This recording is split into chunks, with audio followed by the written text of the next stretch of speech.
The purpose of this podcast is to educate and to inform. This is not a substitute for professional medical care and is not intended for use in the diagnosis or treatment of individual conditions. Guests on this podcast express their own opinions, experience, and conclusions. The mention of any product, service, organization, activity, or therapy should not be construed as an ASCO endorsement. You're listening to a podcast from Cancer.net. This cancer information website is produced by the American Society of Clinical Oncology, known as ASCO, the world's leading professional organization for doctors who care for people with cancer.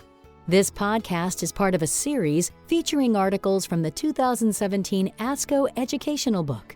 Published annually, the Educational Book is a collection of articles written by ASCO annual meeting speakers and oncology experts. Each volume highlights the most compelling research and developments across the multidisciplinary fields of oncology.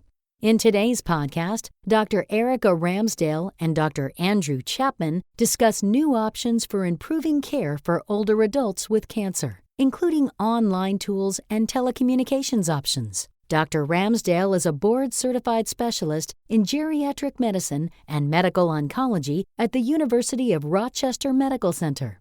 Dr. Chapman is the co-director of the Jefferson Senior Adult Oncology Center and a board-certified medical oncologist and hematologist at Thomas Jefferson University. ASCO would like to thank Dr. Ramsdale and Dr. Chapman for discussing this topic.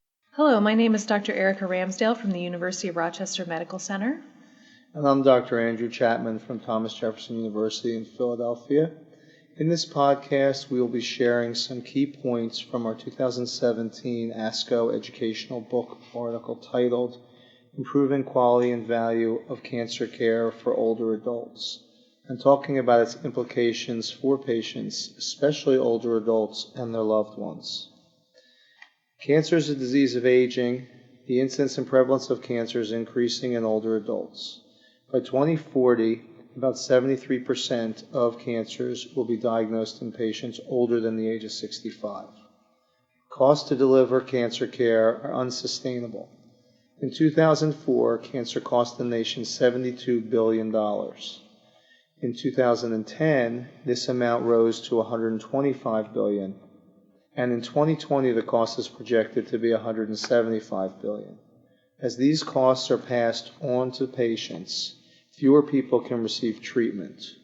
Older adults are also likely to have other conditions or diseases in addition to their cancer that may require a large number of medications. Older adults require supportive treatments like psychosocial support, physical rehabilitation, and caregiver support. These large care teams are composed of many different types of healthcare professionals. To complicate matters, the number of geriatric care experts is too small to meet the projected demand. In 2008, there were 7,000 geriatricians. The projected need is 36,000 practitioners by the year 2030. We as a nation are not prepared to meet these patients' healthcare needs, so how are physicians ensuring that older adults will receive high-quality cancer care at accessible costs? To provide the best and most cost-effective care for older adults with cancer in the future will rely on a patient-centered approach. The approach heavily relies on clear and consistent communication between providers, patients, and caregivers, and seamless transitions along the care continuum from diagnosis to survivorship. In a patient-centered environment, the care team rallies around the patient and closely attends to his or her wants, needs, and preferences. To help ensure clear communication between practices and providers, the Centers for Medicare and Medicaid Services launched the Oncology Care Model in 2016. The goal of this model is to make practices more successful at capturing reimbursements, enhancing patient and caregiver satisfaction, and furthering the dedication to quality, safety, and cost control.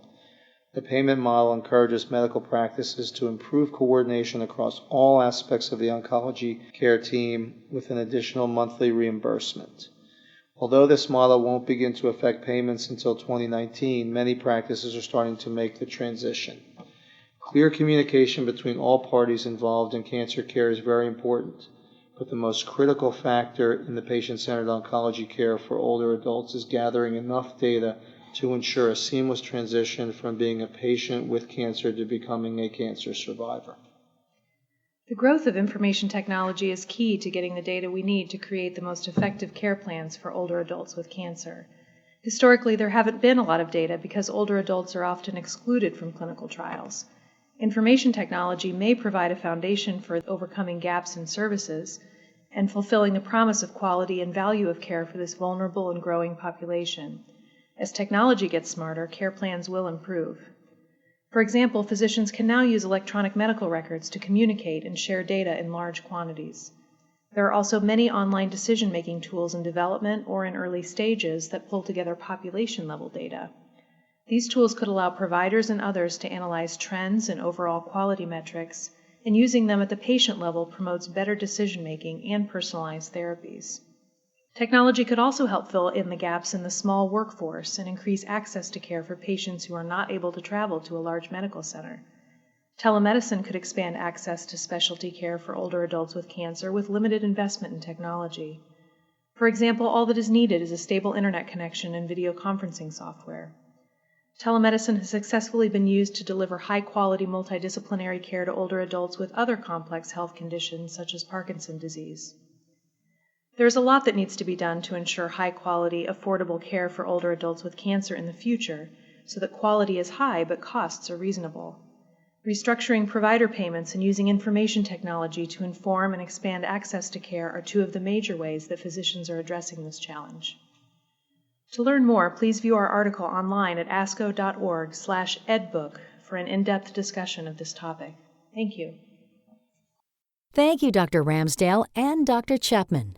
Please visit asco.org/edbook to read the full article. And for more expert interviews and stories from people living with cancer, visit the cancer.net blog at www.cancer.net/blog.